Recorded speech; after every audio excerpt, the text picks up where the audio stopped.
all doing well. Today we are doing a new module. We just finished oncology in the last month. So this week we are going to be doing pediatric surgery module. Very interesting one. Not as dry as oncology was. Some nice questions, some factual questions also. A lot of these you may have studied in the relative modules maybe, but some of them are very unique, some which you must know. And pediatric surgery as such is one of the easier modules. So they are like your bread and butter, your scoring questions. You should not make mistakes in them because there are very few set of diseases that are asked repeatedly time and then. And if you prepare for them well, then there should not be any problem. So let's start. Let us finish all the 20 questions that we have in this module today. So let's start with the first one, which is a factual question, but it's something either you know or you don't. Some options you can eliminate by common sense. Prevalence of omphalocele at birth. Now, if you have worked in an obstetric ward or in a neonatology ward, even in your internship and not in your residency, maybe you didn't have pediatric surgery posting, still you can eliminate some options very easily. Even if you have no clue, you know it's not so common. Okay, you know it's not so common that it will be 1 in 100 or 1 in 1000. So these two choices you can straight away eliminate, no rocket science. So you're left with these three. If you don't know, obviously you can't attempt, but the best answer here is 1 in 4000. Now, what is omphalocele? That is what you need to know. In omphalocele, now there are some more questions on omphalocele ahead, so I will discuss it more. In omphalocele, there is an exposed viscera through abdomen, which is covered by a membrane. Now, what is that membrane? I will show you when we discuss omphalocele. What you see in this image, you can see there is a defect through which the intestines are protruding, but they are exposed to the exterior. So if there is an anomaly in which the intestines are exposed bare to the exterior, if the intestines are bare, this is called gastroschisis. Okay, so don't mix up omphalocele with gastroschisis. I have a lot of images of omphalocele later, so I'm not showing it here. What you're seeing here, this is gastroschisis, where the intestines are exposed to the exterior. And gastroschisis is relatively rare, even more rare than omphalocele. And in this, what will happen is, there is usually a defect to the left of umbilicus. So left parambilical defect in the abdominal wall. And through this, the intestines are protruding out. It is to the left of the umbilicus. Omphalocele, obviously the defect is through the umbilicus. That is why omphalocele. It is like an umbilical hernia in a way, omphalocele. So there the defect is umbilicus, but you can't really differentiate so much through or around. That's why for convenience, right of umbilicus and at umbilicus, right of umbilicus is gastroschisis, but bare intestines is gastroschisis. This is usually seen in young mothers. So teenage pregnancies is what is the most important risk factor for gastroschisis. Teenage pregnancies, young mothers, and this is a disease which happens in isolation. Isolation means no other abnormalities are usually seen.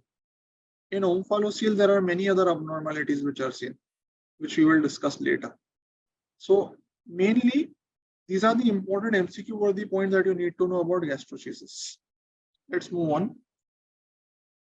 Okay, this is a very common sense question, that there is a newborn with a meningomyelocele. You know what is a meningomyelocele?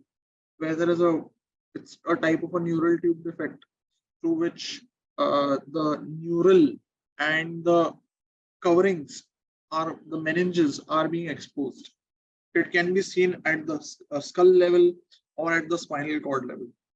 So when a newborn is having a neural tube defect or a meningomyelocele, you have to give it some cover, otherwise it will get traumatized. So what can you immediately cover it with? Common sense question. Normal saline, povidone iodine, tincture, ethanol, methylene blue. What will your common sense tell you? It is exposed meninges. Don't put anything harsh. Answer is going to be normal saline. Okay, these kind of questions are simple.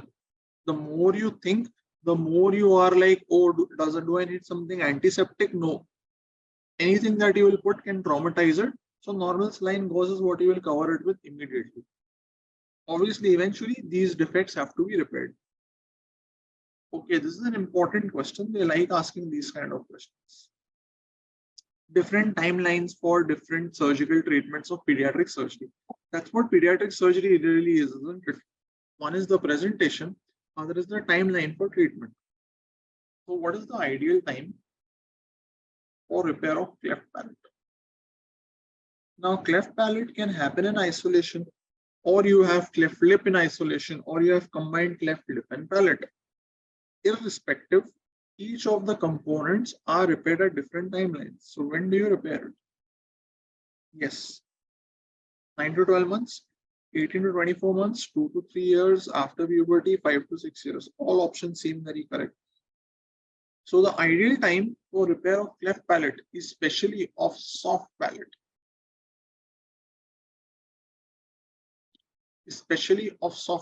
is 9 to 12 months. I will give you the different timelines for lip, soft palate, hard palate, but they are all very common sense based. You don't have to mug any of this. They are all based on common sense. Why do I get these orofacial clefts? So understand, when my face is being formed, the different components are formed. They are formed from the different types of mesodermal processes. So there are these mesodermal processes like frontonasal, maxillary, mandibular, that form the different parts of your face. They are all mesodermal. Then there are some ectodermal processes. They fuse together and you get the cheekbones, the nose, the lips, the palate, everything is formed like that from these processes. If some of these processes fail to fuse, you will get cleft lip or cleft palate or combined. So where cleft palate, which is more common, is due to the failure of fusion of the palatine processes of the maxilla. So if they don't fuse in the midline, there will be a gap. So there are palatine processes, maxillary processes, mandibular processes, frontonasal process. Frontonasal process is what is required for formation of the lips. So like that, you can predict what went wrong when you see the defects. Now, cleft lip is just soft tissue. So it can be repaired early, usually 3 to 6 months. There is a rule, it's called Millard's rule, and Millard's repair is what is done. What the rule says is the child should be 10 weeks old.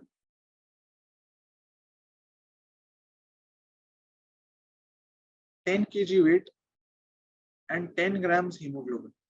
If this is fulfilled, you can perform the Millard's repair. It's a repair of cleft lip. So they freshen the edges and they suture it. It's nothing very complicated. It's called Millard's repair.